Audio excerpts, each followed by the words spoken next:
हमारे पास डाइटिशियन है रमशा सिद्दीकी, उनसे हम बात करते हैं, उनसे पूछते हैं कि हमें क्या खाना चाहिए क्या नहीं। और ऑब्वियसली रोशान शरवानी तो हमारे साथ मौजूद हैं he all the way from Lahore. और अभी थोड़ा सा रोशान आप हमारी बातें सुने, मीनवाइल हम आपके पास आएंगे, बल्कि रोशान टिप्स भी ले, हाँ, क्योंकि यहाँ बड़ी इंपॉर्टेंट बातें होने वाली हैं। सर अगर आप बीच में कुछ कहना चाहें तो वो भी कह सकते हैं। Ramsha how are you? आपके लिए भी बड़ा बिजी टाइम इसलिए होगा बिकॉज देखें बहुत से लोग वी पर्सनली नो पीपल जो इतना खा लेते हैं कि लिटरली अस्पताल पहुंच जाते हैं खा के, अस्पतालों में एक्चुअली बहुत फ्रीक्वेंसी बढ़ जाती है, इमरजेंसीज भरी होती ईदों पे इमरजेंसीज बढ़ती हैं। तो ये जो सुबह से कलेजी से बात शुरू होती है और मतलब कहाँ निहारी तक पहुँचती है, इज इट ओके एक दिन में मतलब इतना गोश्त का इंटेक हो रहा हो? वेल अगर देखा जाए तो किसी भी एक चीज़ का एक साथ इतना ज़्यादा इस्तेमाल डेफिनेटली अच्छा नहीं है। बेशक ये ईद खाने के हवाले से है, खाना बहुत बड़ा पार्ट है इस ईद का, लेकिन अगेन खाते वक्त हमें ये ज़रूर ख्याल रखना चाहिए, जैसे इससे पहले भी अब्दुल्ला कह रहे थे पेट भी अपना है। हाँ, बिल्कुल तो ये नहीं भूलना चाहिए हर किस भी। अच्छा वैसे क्या इश्यूज होते हैं मुझे बताइए, आपके पास जो इश्यूज लेके आते हैं ईद के दिनों में लोग, क्या मतलब क्या सिम्टम्स के साथ आते हैं लोग ज़्यादातर? देखिए सबसे पहली चीज़ तो ये जैसे कि बकरा ईद में हर किसी के घर में अल्हम्दुलिल्लाह कुर्बानी हो रही होती है, बकरा गाय। तो सबसे पहला जो एक इशू आता है लोगों में वो ये है कि बदहज़मी के साथ साथ बहुत सारे लोग कॉन्स्टिपेशन का भी शिकार हो रहे होते हैं।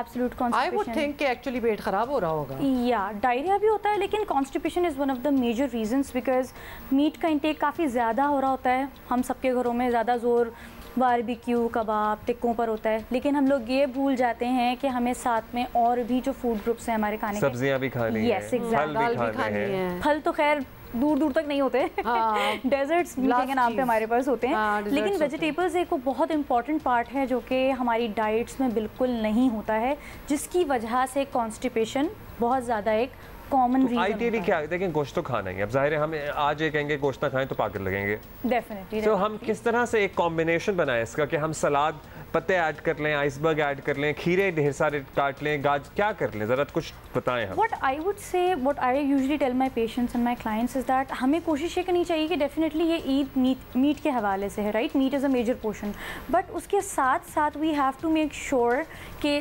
सैलड्स हम रखें। इसके अलावा हम ये भी ज़रूर कर सकते हैं कि अगर हम एक टाइम मीट खा रहे हैं मेन ऑन्ट्रे के तौर पे, तो नेक्स्ट टाइम हम वेजिटेबल बेस्ड कोई अपनी डिश ज़रूर बना लें और साथ में मीट एज अ साइड सर्व कर लें, लाइक कबाब्स।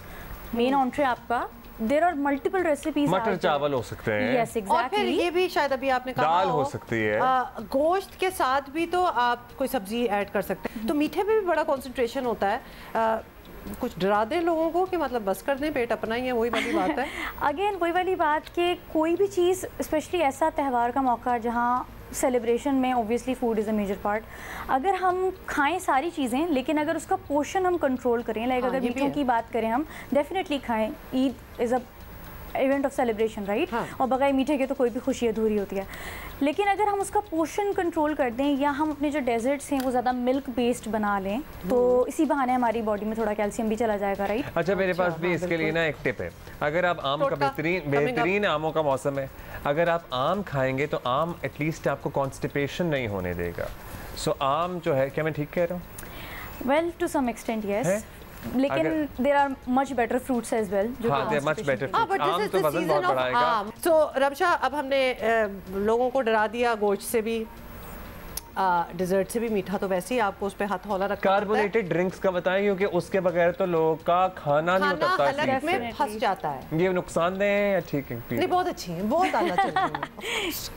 आई थिंक इस बात को तो आर्ग्यू करने की कोई वही पॉइंट ही नहीं है। Everybody knows that carbonated beverages are extremely harmful for us, but हम पाकिस्तानियों का थोड़ा क्योंकि साइकोलॉजिकली ज़्यादा डोमिनेटिंग एक कॉन्सेप्ट है, वो ये कि हम ये समझते हैं कि अगर हम इतना सारा खा लें और एंड में अगर हम एक बोतल 7 अप की पी लेंगे तो सारा खाना हजम हो जाएगा, और वो जो होगा ना वो डाइट 7 अप होगी। वो डाइट 7 अप होगी। असल में क्या कर रही है? असल में होता है ये basically that carbonic acid, right?